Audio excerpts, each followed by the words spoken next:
অবশেষে Xiaomi Redmi Poco ফোনের জন্য চলে এসেছে iOS 26 বেসড থিম। এই থিমের মধ্যে কি কি পাবো চলুন দেখি। প্রথমেই যদি বলি এর লক স্ক্রিন সম্পর্কে, তাহলে দেখতে পাচ্ছেন নিচে ডাবল ট্যাপ করলে অনেকগুলো অপশন পাওয়া যায়, যেটি দিয়ে লক স্ক্রিন কাস্টমাইজ করা যাবে। আপনারা ইচ্ছে মতো এটি দিয়ে কাস্টমাইজ করে নিতে পারবেন। এর হোম স্ক্রিন সম্পর্কে যদি বলি, এখানে ট্রান্সপারেন্ট ফেভারিট কি দেখতে পাবেন। এই থিমটি আমি ব্যবহার করেছি Redmi Note 30 4G তে। এখন চলুন দেখাই কিভাবে এটি ইনস্টল করবেন। প্রথমে চলে যাবেন ফোন সেটিংসে এবং ফোন সেটিংস থেকে চলে যাবেন অ্যাবাউট ফোন এই অপশনটিতে। একটু নিচের দিকে আসবেন এবং দেখতেই পাচ্ছেন লেখা রয়েছে ব্যাকআপ অ্যান্ড রিস্টোর।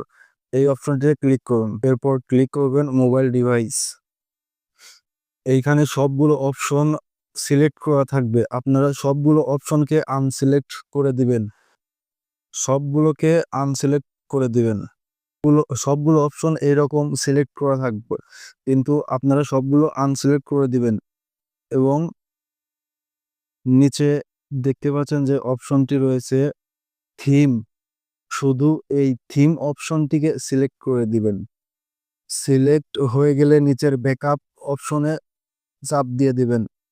100% ব্যাকআপ হয়ে গেলে ফিনিশ অপশনে চাপ দিয়ে দিন। দেখতেই পাচ্ছেন ব্যাকআপ ফাইল ক্রিয়েট হয়ে গিয়েছে।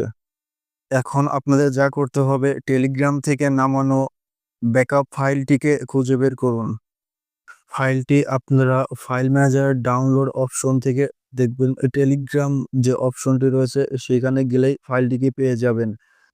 ফাইলটিকে সিলেক্ট করে মুভ করতে হবে।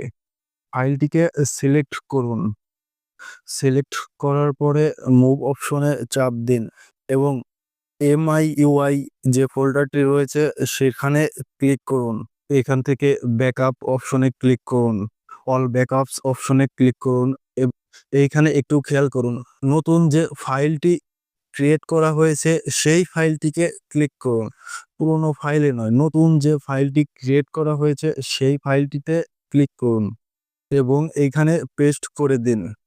যেহেতু আমার আগেই পেস্ট করা আছে তাই আমি আর পেস্ট করলাম না। আপনারা এখানে টিক চিহ্নতে চাপ দিয়ে পেস্ট করে দিবেন।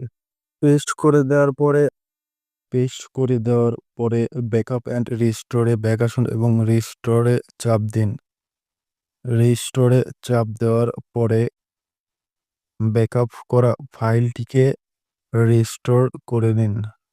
এখানে চাপ দিয়ে এই রিস্টোর যে লেখা রয়েছে এইখানে চাপ দিন, তাহলে আপনার থিমটি আবার রিস্টোর হয়ে যাবে।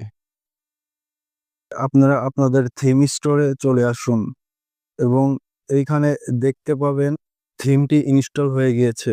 এখানে দেখতেই পাচ্ছেন চাইনিজ একটি থিম আপনার ফোনে ইনস্টল হয়ে গিয়েছে। এখন এটাকে সিলেক্ট করুন এবং অ্যাপ্লাই করে দিন। ব্যাস, হয়ে গেল। দেখতেই পাচ্ছেন থিমটি অ্যাপ্লাই হয়ে গিয়েছে। ভিডিওটি ভালো লাগলে অবশ্যই একটি লাইক করে দিবেন।